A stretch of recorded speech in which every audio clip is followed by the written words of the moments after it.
எல்லாரும் செய்யற ஒரே மிஸ்டேக், எல்லா குருமார்களும் செய்யக்கூடிய ஒரே மிஸ்டேக் என்னன்னா, ஒரு டெக்னிக் கொடுக்கும் பொழுது அதோட அவுட்புட் பார்த்தீங்கன்னா, பயிற்சி பண்ணும்பொழுது ஒவ்வொருத்தருக்கும் மாறுபடும். அந்த மாறுபாடை வந்து விளக்காமல் என்ன பண்ணிருவாங்கன்னா, ஒரே மாரியான ரிசல்ட் வந்து எல்லாத்துக்கும் வரணுன்றதுனால ஃபெயில் ஆயிடுவாங்க.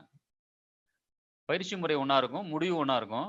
இடையில் வரக்கூடிய அனுபவங்கள் மட்டுமே மாறுபடும். அது ஏன் மாறுபடுதுன்னா, ஒவ்வொருத்தரோட பஞ்சபூத கலவை வேற வேற. அதனால இன்னொருத்தர் வரக்கூடிய ரிசல்ட்ட வந்து நமக்கு ஒப்பிட்டு பார்த்து தான் நெறைய பேர் ஏமாந்து போயிடுவாங்க. நெறைய பேர் வந்து தியானத்த கன்டின்யூ பண்ணாததுக்கு காரணம் என்னன்னா, ஒப்பீடு செய்வது தான். நமக்கு என்ன வந்திருக்குன்றத சொல்லாம, அவங்களுக்கு என்ன வந்திருக்குன்றத இன்னொருத்தவங்களுக்கு என்ன வந்திருக்கு அப்படின்றத கம்பேர் பண்ணும்பொழுது ஃபெயில் ஆயிடும்.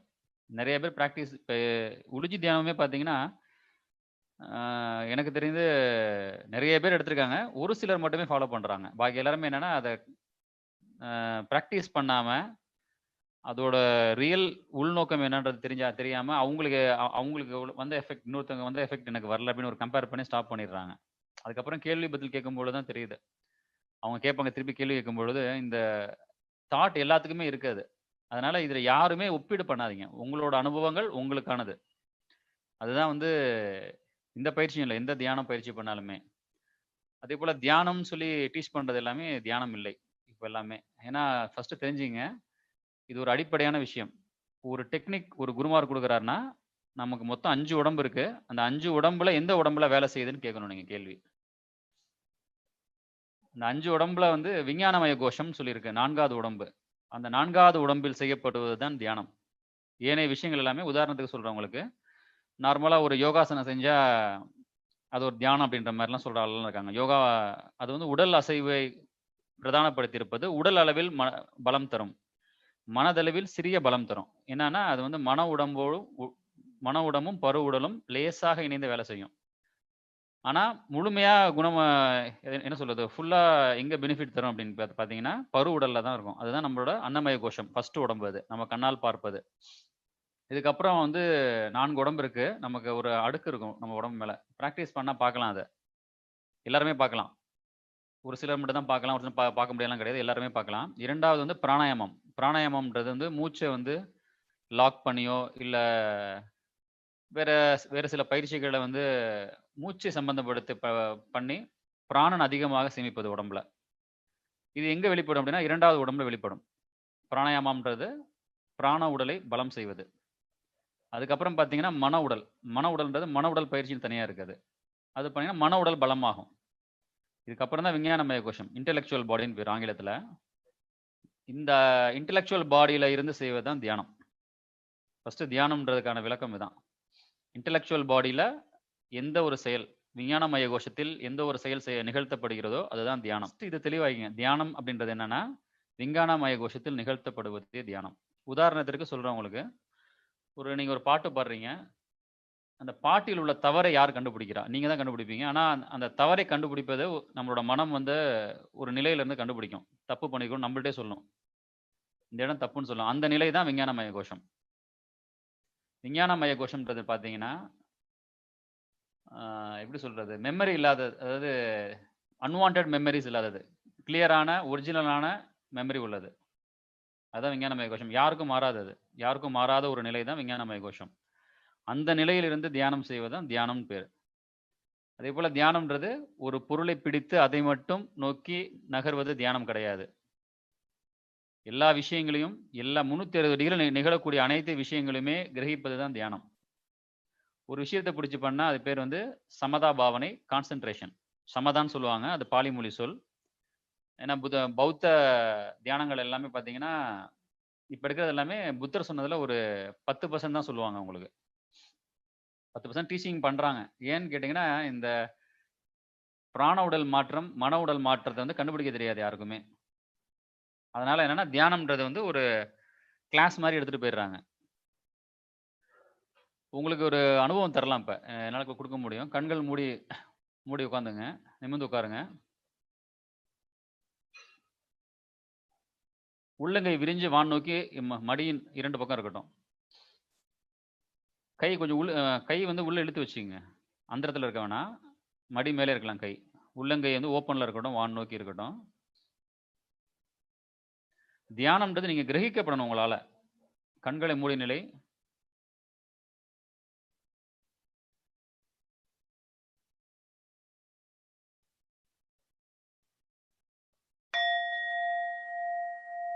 மூக்கு நுனியில் கவனம் வைங்க. மூக்கு நுனியில மனதோட கவனம் மூக்கு நுனியில இருக்கணும்.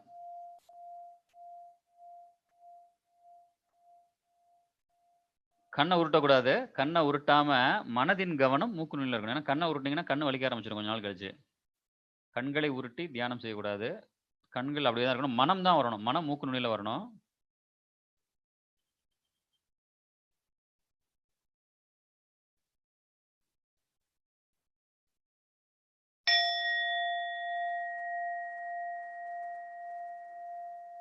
மூக்கு நுனி, உள்ளங்கை 2 உள்ளங்கைகளையும் கவனம் வைங்க. மூக்கு நுனி, உள்ளங்கை 2 இடத்திலும் கவனம் செலுத்த முடியாதவர்கள் ஒரு மூச்சுக்கு வந்து மூக்கு நுனியும், அடுத்த மூச்சுக்கு 2 உள்ளங்கையிலையும் கவனம் வைங்க.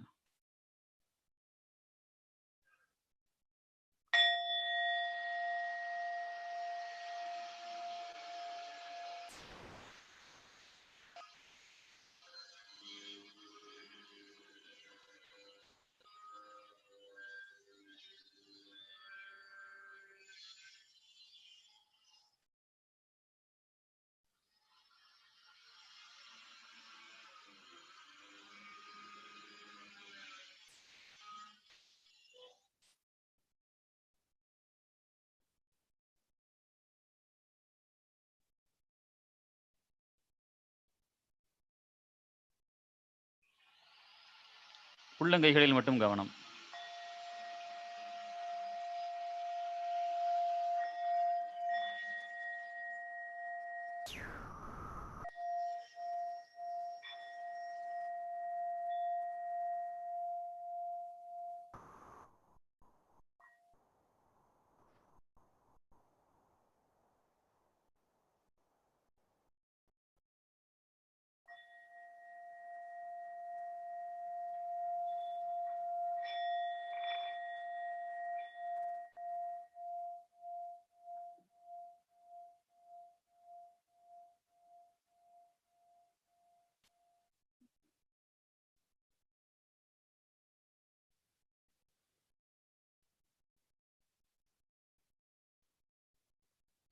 சின்முத்திரை கிடையாது.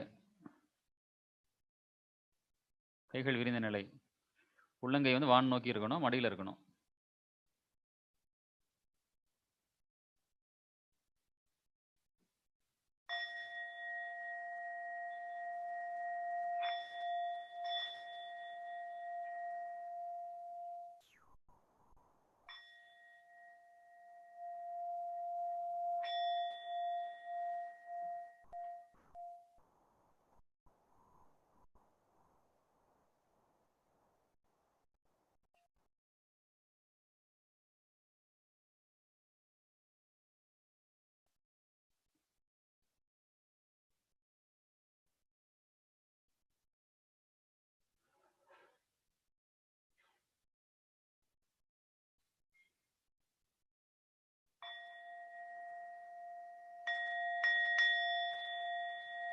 மெதுவாக கண்களை திறக்கவும்.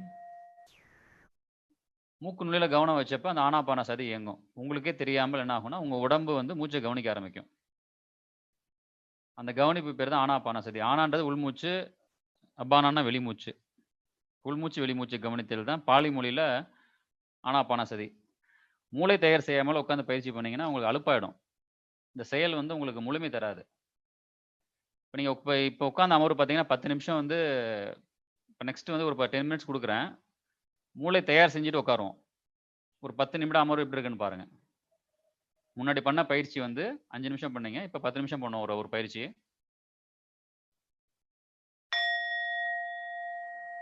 மூளை தயார் செஞ்சுட்டு உட்கார்றோம் இப்போ. கண்கள் மூடி நிலை. கைகள் வந்து விரிந்த நிலையில் இருக்கட்டும், மடியில் இருக்கணும். சுவர்ல சாஞ்சிக்க வேணாம். சுவர் அந்த மாதிரி பின்னாடி எதுவும் சாயாம முதுகு எலும்பு நேராக இருக்கட்டும்.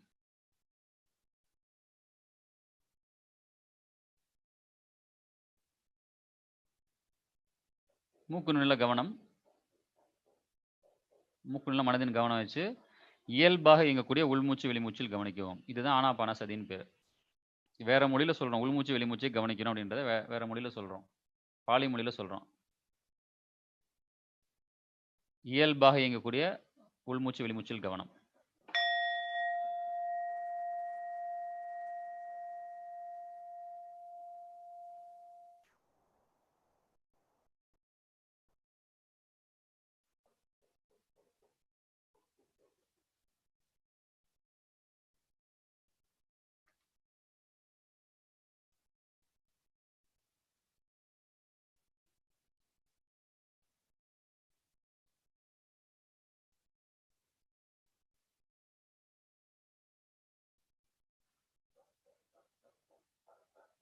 இயல்பாக இயங்கக்கூடிய உள்மூச்சு, வெளிமூச்சு. அதுவா இயங்கும். அதை நீங்க கவனிச்சா போதும். நீங்களே செயற்கையா செய்ய வேண்டாம்.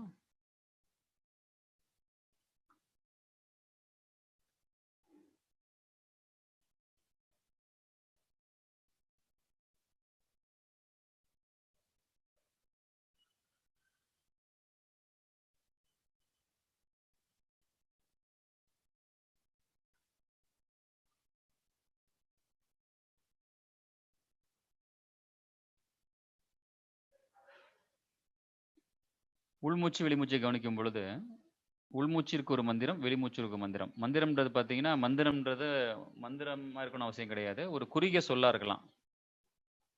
உள்ளே, வெளியே, இழுகிறது, குறைகிறது அந்த மாரி கூட இருக்கலாம். உள்மூச்சிற்கு ஒரு மந்திரம், வெளிமூச்சிற்கு ஒரு மந்திரம். உள்மூச்சு செல்லும்பொழுது உள்ளே, வெளியேன்னு வச்சுக்கங்களேன். உள்மூச்சு இழுக்கும் பொழுது உள்ளே மனசுக்குள்ள சொல்லிக்கங்க. வெளிமூச்சு செல்லும் பொழுது வெளியே.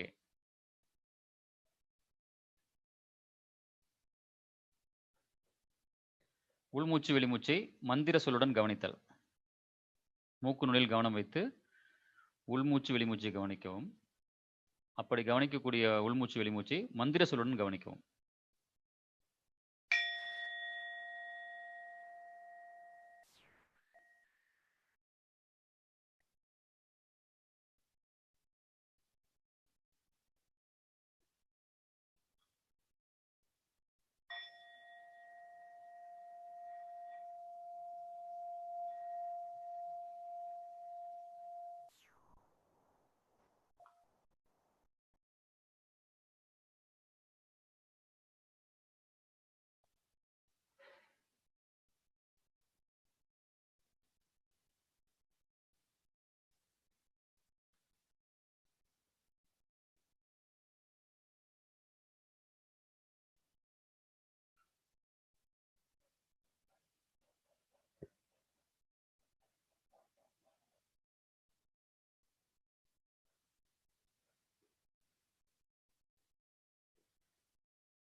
உள்மூச்சை மட்டும் கவனிக்கவும். வெளிமூச்சை கவனிக்க வேணாம். அது எப்படி செய்யறதுன்னா, உள்மூச்சிற்கான மந்திரத்தை மட்டும் மனசுல சொல்லுங்க. வெளிமூச்சுக்கான மந்திரத்தை விட்டுருங்க. உள்மூச்சு மட்டும் கவனிக்கப்படும்.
உள்மூச்சை மட்டும் கவனிக்கவும்.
கைகள் மடங்காம பார்த்துக்குங்க. உள்ளங்கைகள் நேராக மடங்காம பார்த்துங்க.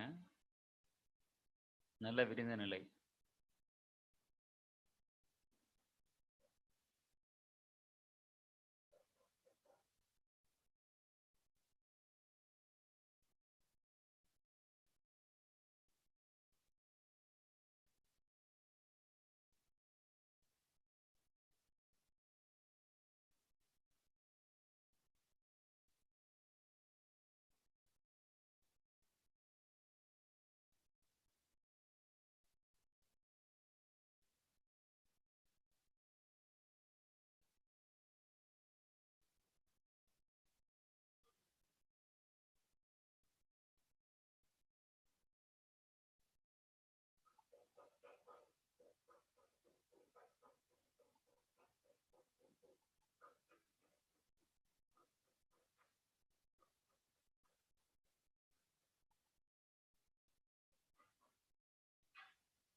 உள்மூச்சை மட்டும் கவனிக்கும் பொழுது உள்ளங்கைகளில் கவனம் வைக்கவும். உள்மூச்சையும் கவனிக்கணும், உள்ளங்கையும் சேர்த்து கவனிக்கணும். உள்மூச்சை மட்டும் கவனிக்கும் பொழுது உள்ளம் கைகளையும் சேர்த்து கவனிக்கவும்.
உள்மூச்சை மட்டும் கவனிக்கும் பொழுது உள்ளங்கைகளில் கவனம் வைக்கவும்.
மெதுவாக உள்ளங்கைகளை ஒன்றோடு ஒன்று உரசி கண்களில் ஒற்றி கண்களை திறக்கும். உள்ளங்கைகள் நோக்கி கண்களை திறக்கும்.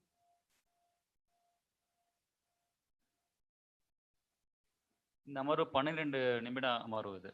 இப்போ நீங்கள் அமர்ந்தது 2 நிமிடம் வந்து நீங்கள் மூளை தயார் பண்ணுறதுக்காக உங்களோட கவனத்தை யூஸ் பண்ணி 12 நிமிஷம் உட்காந்துருந்தீங்க. இதுவுமே நீங்கள் குறிக்கிறவங்க குறிச்சு வச்சுக்கலாம். தியானம் அப்படின்றது பார்த்தீங்கன்னா, உடம்பில் உள்ள பஞ்சபூதம் சமநிலை அடைவது, அதற்கு பின் நிகழக்கூடிய சமாதி, அந்த சமாதியை விழிப்புடன் கவனிப்பது. இதுதான் தியானம். உடம்பில் உள்ள பஞ்சபூதங்கள் சமநிலை அடைந்து, அதற்கப்புறம் ஒரு சமாதி நிலை ஏற்படும். சமாதி நிலை அப்படின்றது பார்த்தீங்கன்னா, எண்ணம் இல்லா நிலை. எண்ணம் உற்பத்தி ஆகாத நிலை. அதான் சமாதி நிலை.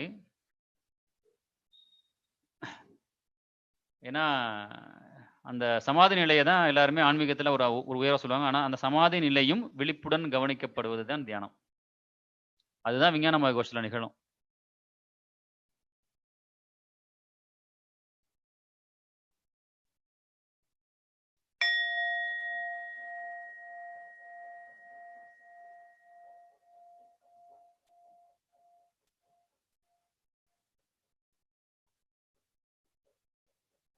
கண்கள் மூடிய நிலை. உள்ளங்கைகள் விரிந்தே இருக்கட்டும். மடியின் பக்கவாட்ட 2 பக்கம் வச்சுக்கங்க. வான் நோக்கி இருக்கட்டும். கை வெயிட் ஆகணும். அந்த அளவுக்கு உங்களோட கவனம் இருக்கணும். அமர்வு முடியிறப்ப அந்த அளவுக்கு இருக்கணும். மனதின் உற்பத்தி கூடுவதற்கான பயிற்சி. மீண்டும் மூக்கு நுனியில கவனம் வைங்க. உள்மூச்சு, வெளிமூச்ச கவனிங்க.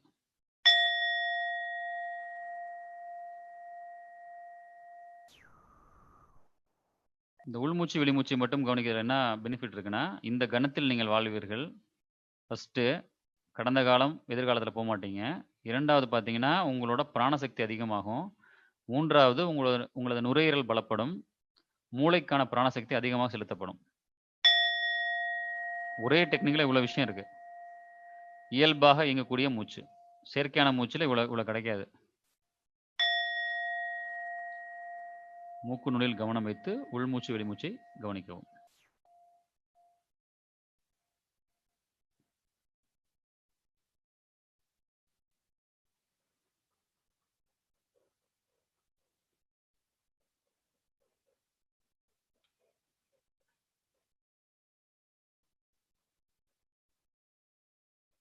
இந்த உளிச்சி தியானத்துல உள்ள ஒரு சின்ன சின்ன அங்கங்கள மட்டும் தான் தனித்தனியா எடுக்கிறேன். பட் இதுக்கே நிறைய பெனிஃபிட் கிடைக்கும் உங்களுக்கு. இங்க ஒரு நண்பர் வந்து அவரும் ஒரு குழந்தையும் பிரமிட் வச்சு பண்றாங்க. இந்த பிரமிட் வந்து நம்மளா உருவாக்கணுங்க தியானத்துல. இது செயற்கையாக வைக்கும் பொழுது அதற்கான ஆற்றல் குறைவாக தான் இருக்கும். அதற்கான பயிற்சி சொல்றேன் உங்களுக்கு. இந்த பிரமிட வந்து வச்சீங்கன்னா, ஒரு 2ஆம் தரமான எனர்ஜி தான் கிடைக்கும். எனர்ஜி கிடைக்கும் நான் இல்லன்னு சொல்லவே இல்ல. 2ஆம் தரமான எனர்ஜி கிடைக்கும். உங்க உடம்பு தான் வந்து பிரமிட் ஆகணும். பிராண உடல் பிரமிட் ஆகணும். நான் அதுக்கான பயிற்சி முறை சொல்றேன் உங்களுக்கு. இதுல சொல்றேன். இது வந்து ஒரு அடிப்படை தான்.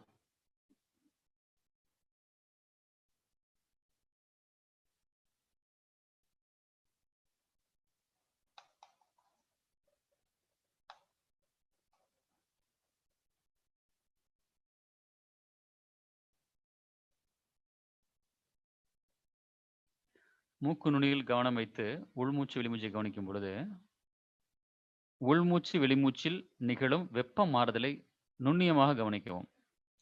உள்மூச்சு செல்லும் பொழுது அந்த காற்றானது சற்று குளிர்ச்சியாகவும், வெளிமூச்சு செல்லும் பொழுது அதே காற்று சற்று வெப்பமாக இருக்கும். இந்த வெப்ப மாறுதலை உணருங்கள். கவனிச்சு உணருங்க.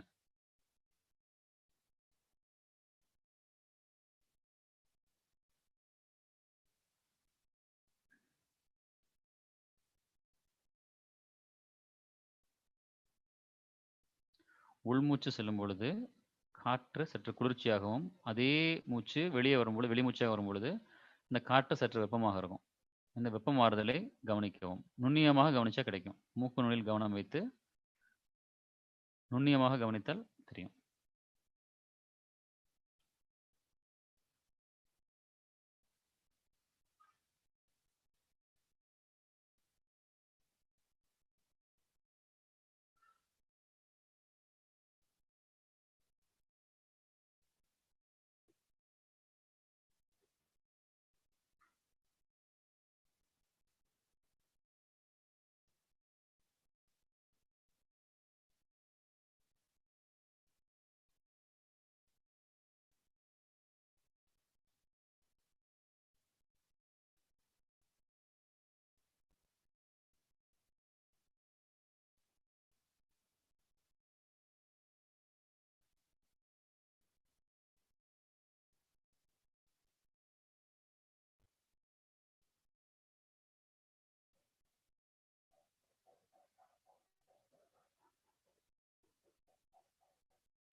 வாய் இறுக்கமாக வைக்க வேணாம். இயல்பாய் வச்சுங்க.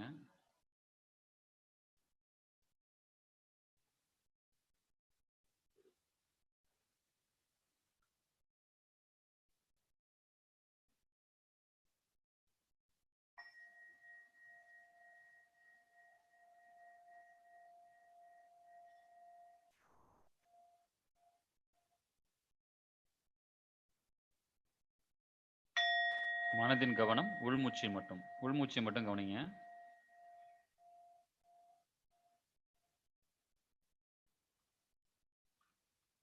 வெளிமூச்சு அதுவாக இயங்கட்டும். உள்மூச்சில மட்டும் அதிகம் கவனம் செலுத்துங்க.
உள்மூச்சை மட்டும் கவனிக்கவும். உள்மூச்சை மட்டும் கவனிக்கும் பொழுது உள்ளங்கைகளிலும் கவனம் வைக்கவும்.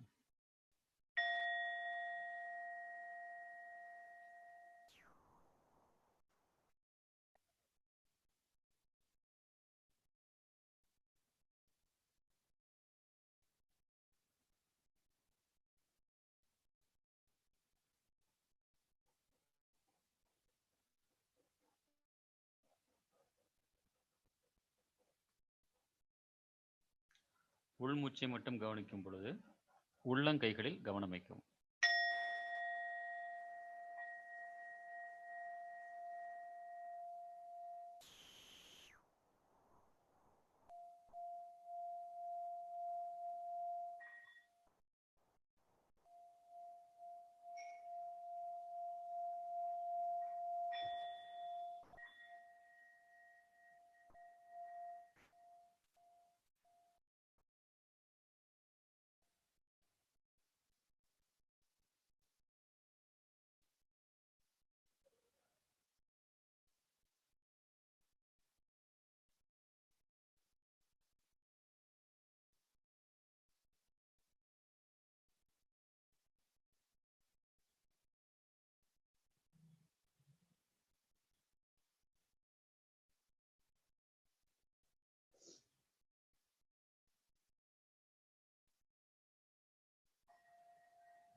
முதுகு தலை நேராக இருக்கட்டும்.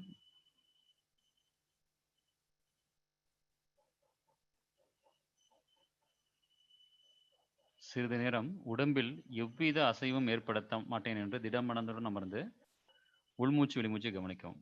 உடம்புல ஒரு சின்ன அசைவு கூட ஏற்படுத்த மாட்டேன்னு மனசுல நினைச்சிட்டு திடமாக அமர்ந்து உள்மூச்சு வெளிமூச்சை மட்டும் கவனிக்கவும்.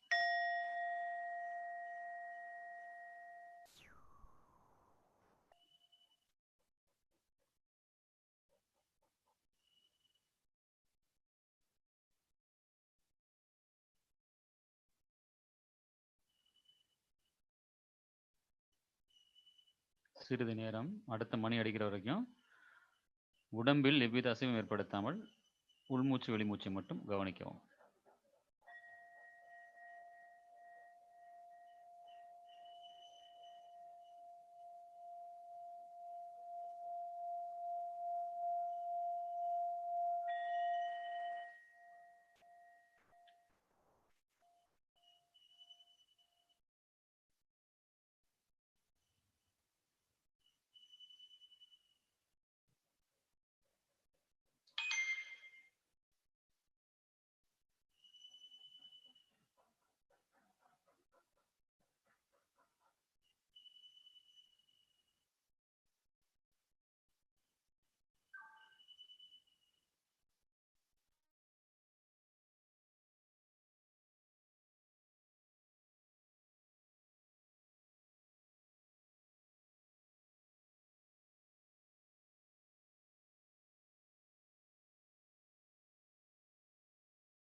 மெதுவாக கைகளை ஒன்றோடு ஒன்று உரசி உள்ளங்கையை கண்களில் ஊற்றி உள்ளங்கைகளில் கண்களை திறக்கவும்.